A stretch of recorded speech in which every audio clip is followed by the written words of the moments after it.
IIM UPSC tuitions only in Tirumala IAS institute Chaitanyapuri. Call చేసి ఇప్పుడే join అవ్వండి. గత కొన్ని రోజులుగా వేసవి ఎండల వేడితో ప్రజలు సతమతమవుతున్న వేళ మారిన వాతావరణం కాస్త ఉపశమనం కలిగించింది.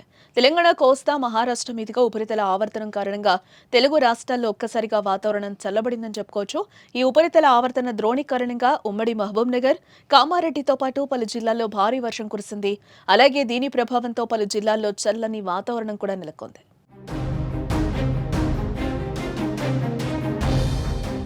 మరోపక్క మారిన వాతావరణం కారణంగా మరి కాసేపట్లో తెలంగాణ రాష్ట్రంలోని అనేక జిల్లాలతో పాటు హైదరాబాద్ నగర వ్యాప్తంగా వర్షం కురిసే అవకాశం ఉన్నట్లుగా వాతావరణ శాఖ అంచనా వేసింది. రాష్ట్రంలోని కొన్ని ప్రాంతాల్లో తేలికపాటి నుంచి మోస్తరు వర్షాలు కురిసే ఛాన్స్ ఉంది.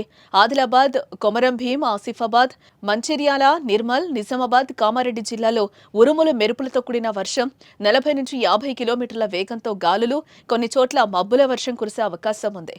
మరోపక్క జగిత్యాల, కరీంనగర్, రంగారెడ్డి, హైదరాబాద్, మహబూబ్ నగర్, సంగారెడ్డి, మెదక్ తదితర జిల్లాల్లో 30 నుంచి 40 కిలోమీటర్ల వేగంతో గాలులతో ఉరుములు, మెరుపులతో కూడిన వర్షం కురిసే సూచనలున్నాయి.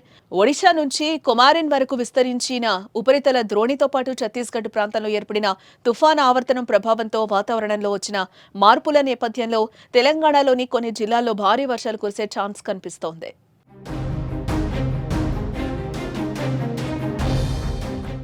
ఇదిలా ఉంటే ఆంధ్రప్రదేశ్లో రానున్న 3 రోజుల్లో రాష్ట్ర వ్యాప్తంగా వాతావరణం భిన్నంగా ఉండబోతోందని విపత్తుల నిర్వహణ సంస్థ మేనేజింగ్ డైరెక్టర్ రోణంకి కూర్మానాథ్ ఓ ప్రకటనలో వెల్లడించారు. నిన్న ఇవాళ ఉష్ణోగ్రతలు 40 సెంటీగ్రేడ్స్ లోపే పరిమితమైనట్లుగా పేర్కొన్నారు. రానున్న 3 రోజులు కొన్ని చోట్ల ఎండలు, మరికొన్ని చోట్ల పిడుగులతో కూడిన వర్షాలు కురిసే అవకాశం ఉందన్నారు. ఈ నేపథ్యంలో ప్రజలు అప్రమత్తంగా ఉండాలని, రైతులు తగిన జాగ్రత్తలు తీసుకోవాలని సూచించారు.